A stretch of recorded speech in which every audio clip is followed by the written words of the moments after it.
Bulan lalu, tepatnya awal bulan Maret 2023, aku berkesempatan untuk terbang ke Medan. Kebetulan aku ada kerjaan di sana selama 5 harian. Setelah kelar pelatihan di hotel mewah, aku ada waktu 3 hari untuk jalan-jalan di kota Medan. Beruntung jadi anak pendaki gunung itu adalah bisa cepat dapat teman jalan. Karena salah satu panitianya anak gunung. Jadi waktu dia ngeliat spokat trekking aku, dia langsung bisa nebak aku hobi daki gunung.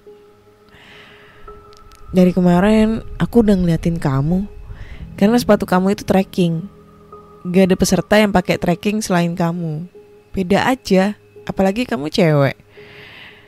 Persiapan aja, kali aja di sini diajak jalan-jalan atau naik gunung gitu. Celotehku. Emang kamu mau kemana?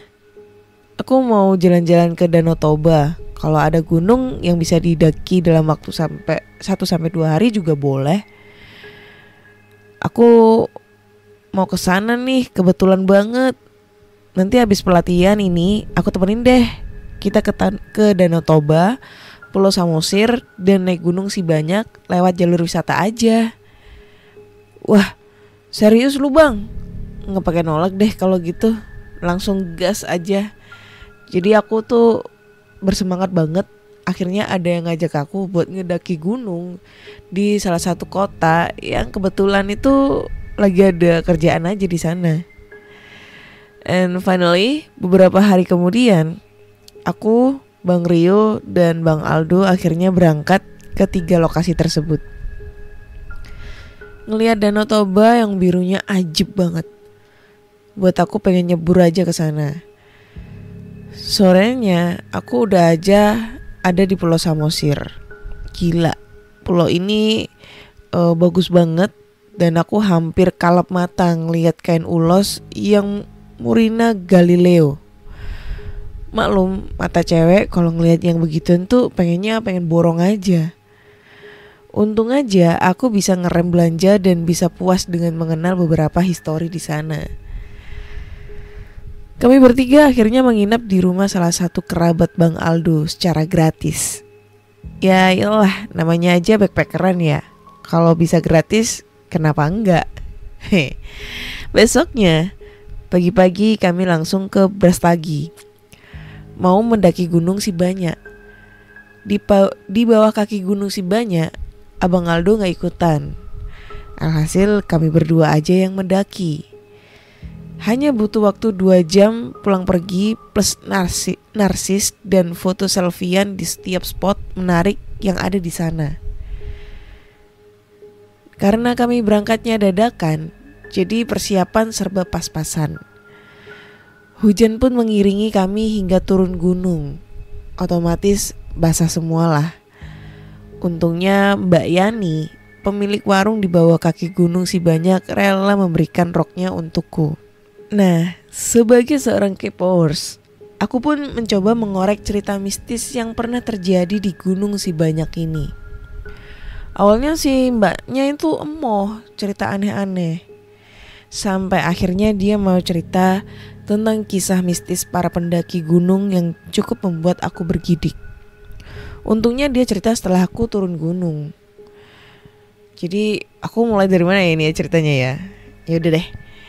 Dari penunggu simpang Pengkolan setelah goa aja ya. Bagi kalian yang udah pernah naik gunung Sibanyak, pastinya kalian ngelewatin jalan yang kayak goa. Atasnya tertutup dedaunan hingga sinar matahari sulit tembus ke sana.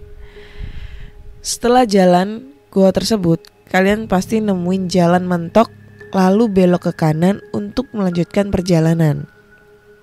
Nah, konon di sana ada mbak baju putih yang sering nongolin diri ke para pendaki. Terlebih pendaki yang sering membawa pasangan. Suka bicara ngawur dan kotor serta berbuat mesum.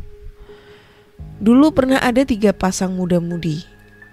Lebih tepatnya 3 pasang kekasih yang mendaki dari jalur wisata.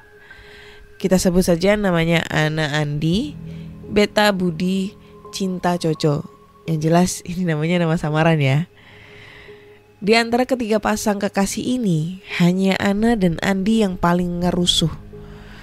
Untuk hal kecil aja si Ana nih sering ngeributin ke Andi. Bahkan di tengah perjalanan aja mereka bertengkar mulut. Padahal hanya hal sepele doang. Selama perjalanan Beta Budi dan Cinta Coco hanya mendengar omelan dari Ana ke Andi. Hingga sampai melewati goa. Lalu di atas goa mereka memilih untuk beristirahat. Namun tiba-tiba Ana jadi pendiam dan tidak menyeracau aneh seperti sebelumnya.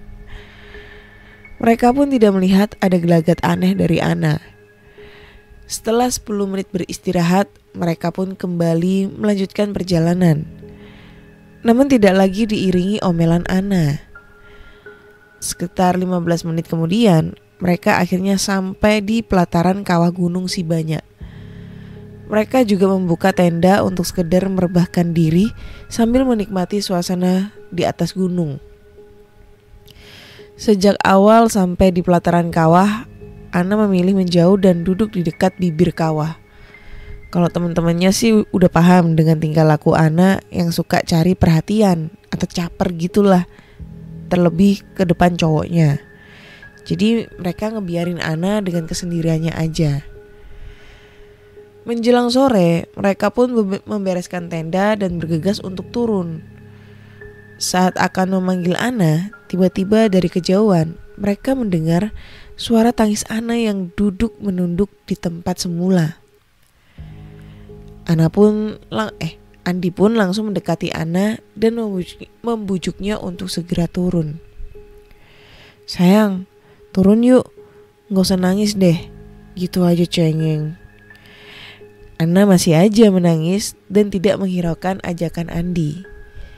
Awalnya sih teman-temannya itu kayak ngerasa Ana kembali berulah nih. Ana ini pasti cuma caper doang lah, apa segala macam kayak gitu kan. Ya karena kebiasaan Ana itu emang sering nangis-nangis bombay gitu lah, biar dapet simpati orang lain gitu kan. Pokoknya capernya tuh dengan pakai cara nangis gitu loh, supaya orang-orang itu iba sama dia. Nah, karena mereka tahu nih si teman-temannya, jadi mereka tuh kayak nggak terlalu ngehirauin Ana, atau mungkin nggak terlalu nggak terlalu iba gitu dengan mereka gitu loh, karena udah tahu triknya tuh pasti kayak gitu. Namun tangisannya Ana ini nggak kunjung reda. Nah, teman-temannya ini yang udah pada bete nungguinnya karena pengen cepet-cepet turun dan pulang, akhirnya ikut mendekati Ana dan ngajakin buat turun.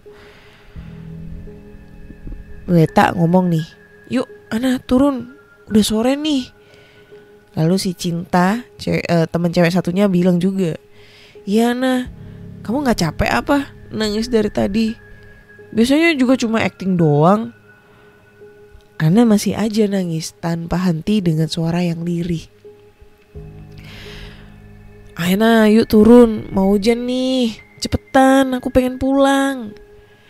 Lalu si pacarnya Andi nyaut juga nih, "Iya sayang, turun yuk, jangan kayak anak kecil deh kamu." Nah tiba-tiba tangisan Ana itu berhenti.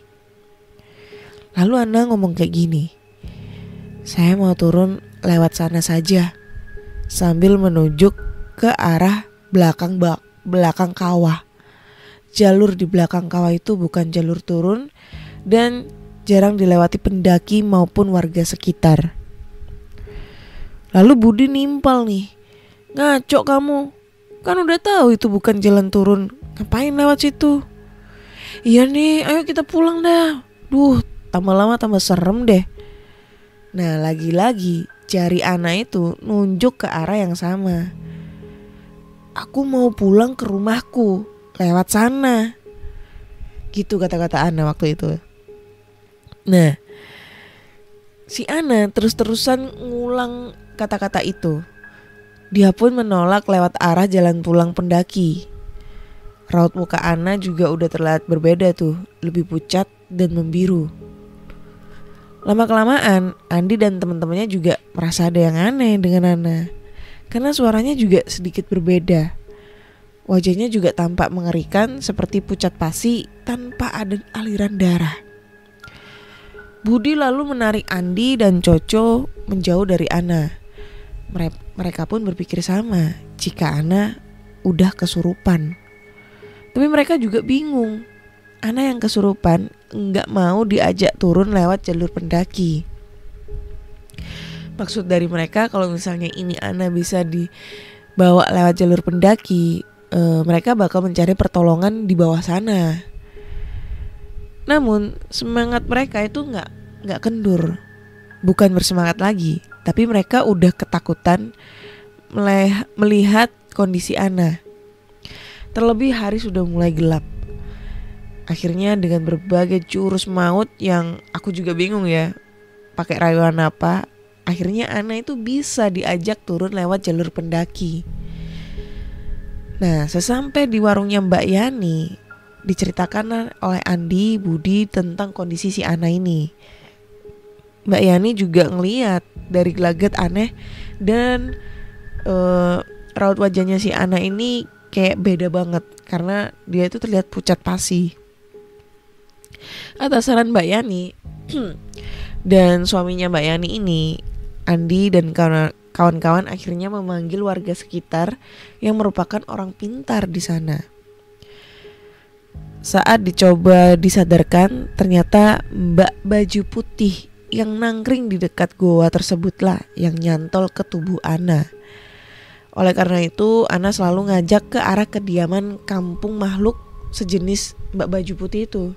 Jadi di belakang di bawah belakang kawah itu ada semacam kampung mistis gitulah atau kampung goib. Nah, katanya itu adalah rumahnya para makhluk yang ada di sana. Katanya si anak ini terlalu berisik dan mengucapkan kata-kata nggak senonoh. Jadi si Mbak Putih ini tuh marah banget sama si Ana yang akhirnya masuk deh ke tubuhnya si Ana. Setelah si Ana diobatin, akhirnya si Ana sadar dan mereka pun pulang. Kayak gitu sih ceritanya dari Mbak Yani yang aku dapat dari pengalamannya para pendaki tentang kejadian hal mistis di saat mendaki Gunung Sibanyak.